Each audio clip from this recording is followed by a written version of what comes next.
All right, I'm here today with Paul Reddick Baseball, the baseball man. How you doing today, Paul? I'm good, man. Good. Good. So, and for those people that don't know you, tell us a little bit about yourself and how you got into doing Paul Reddick Baseball. Yeah, I was a pitching coach. General baseball coach. Spent some time in pro ball, coaching, scouting, doing some consulting.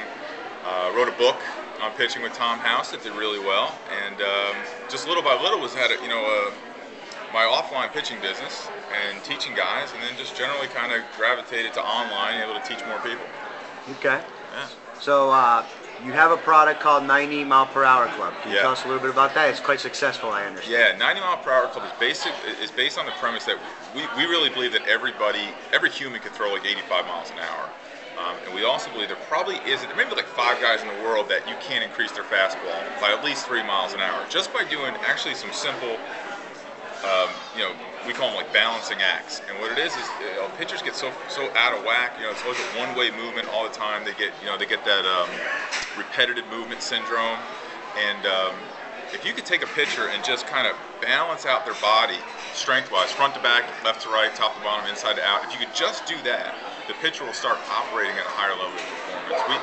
I work with a hospital here, St. Barnabas Hospital. We have like a scale that's like, if a pitcher is never staying still. A pitcher's either moving towards injury or moving towards health, and every pitcher's at some degree of injury, whether that injury is showing up or that injury has got them on the operating table. But every pitcher's, because of what they have to do day in, day out, they're always at some risk of injury.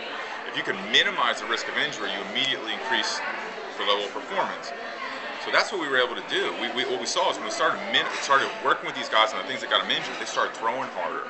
And so we developed the 90 Mile Per Hour Club system based on that. It actually came from a model of injury, of what makes a guy get injured, what causes a guy to get injured. Let's try and reverse that, and the guys started throwing harder and doing better.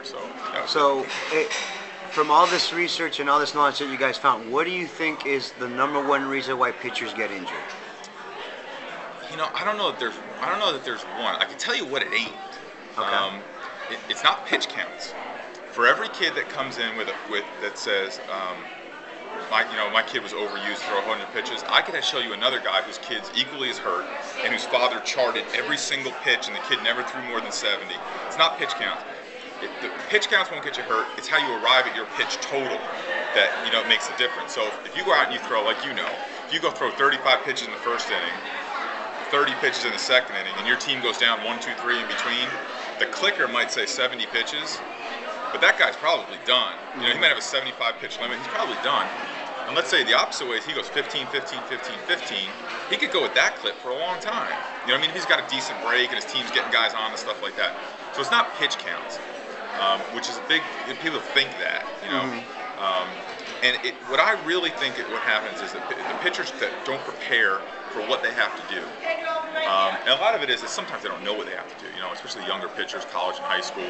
Even younger than that, I'm seeing that. I get a lot of questions about that. Yeah, they don't know when they're going to pitch. They don't know how long they're going to pitch.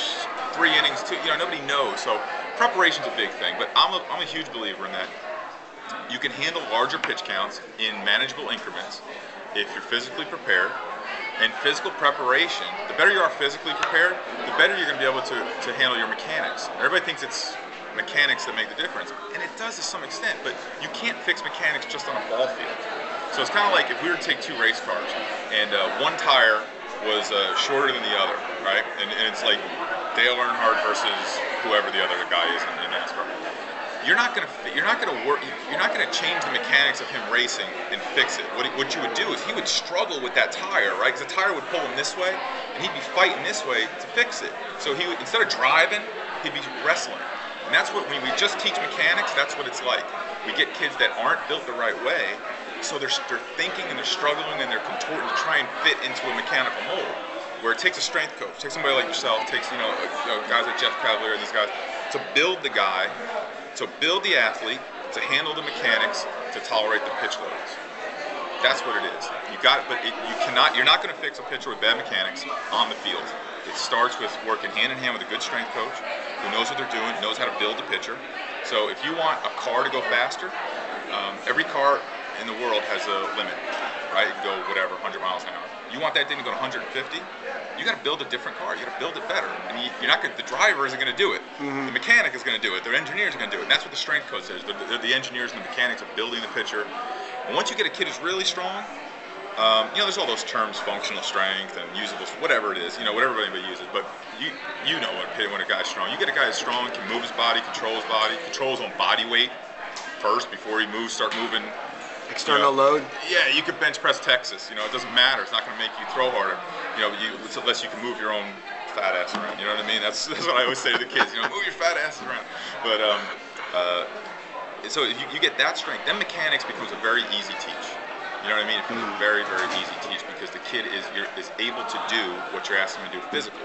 I would say, and you probably would agree with this, every baseball player is out of balance because they're swinging one way, they're throwing one way, so they're all out of balance. But if you got every baseball coach in a room, probably the one thing they would agree on is balance, how important balance is to the swing, to the pitching delivery, everything. But if a player is not physically balanced, strength and conditioning wise, you know, with his strength, how can we teach them balance on a baseball field?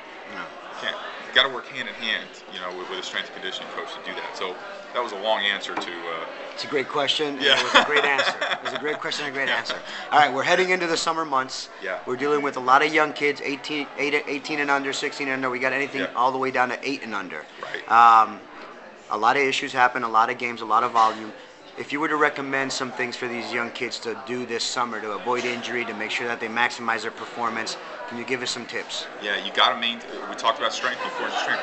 You've got to maintain that strength. Yeah. That's the thing I see that gets people into trouble is that over time, you know, we get into the championship phase of the season, and actually players that aren't maintaining are weak. So I'll use the analogy with my kids. It's like you trained all winter long, right? And it's the analogy of putting money in the bank. Make deposits, make deposits, make deposits. Well, when the season starts, you start taking all those deposits out because you're using the strength that you built and you're using all the, you know, the conditioning you built up. If you don't continually make deposits, you're going to bounce a check. No. And the longer your season, and nobody, if you're an 8-year-old kid, you are playing the shortest season you're ever going to play in your life.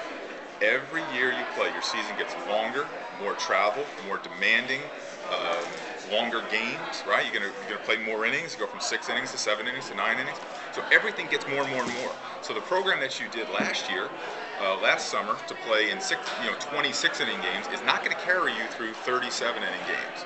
You know, so I would say for kids they got to maintain strength. And the way I do it with my players is we do very early morning workouts. And I tell the kids, look, you can train the Rolls Royce. We could train all day. You know, we could do if we do it perfect, but get something done. You know, you don't have to do what you should do. Do what you can do. You know, so if you can do 20 minutes, I'm sure you'd agree, you can get a lot of work done if you focus for 20 minutes. And if it's 20 minutes continually every day, 6 days a week, that's 2 hours. You know, so 2 hours a week over a 3-month summer program, that's, what is that? It's like 60-something hours worth of training, more than that, 72 hours worth of training. Versus the guy that does nothing, you're going to kick his ass every single time. Every single time. You know, so it's little things that guys do I think that's the biggest thing that guys get injured is as the season goes, they lose that, they're taking the money out of the bank, they're losing that strength, and then they're getting weaker. And you know, you get a guy who's a little bit hurting, he's going to compensate with another muscle group, you know, and it just goes from there. That's why guys really get hurt. So train consistently, train smart, train safe. Have a plan. Have a plan. And you know what? People get access to someone like yourself or a great trainer through your site and stuff like that. They should take advantage of that. You know, how often do you have an opportunity to train with someone who's trained professional players, major league players? You could go to your local, you could throw a dart in a crowd and hit 12 trainers, right? But if you're going to actually go for a guy who's going to develop a baseball plan based on what you do, you need a guy who's trained baseball players. You know, so have that plan, and even if that plan is 20 minutes, it's an hour, whatever it is, have that plan. That's it. That's a great answer. Well, I'm here today with Paul Reddick at 90 Mile Per Hour Club. Check him out, Paul. Thanks for spending time with us. Absolutely, we truly man. appreciate it. My pleasure, man.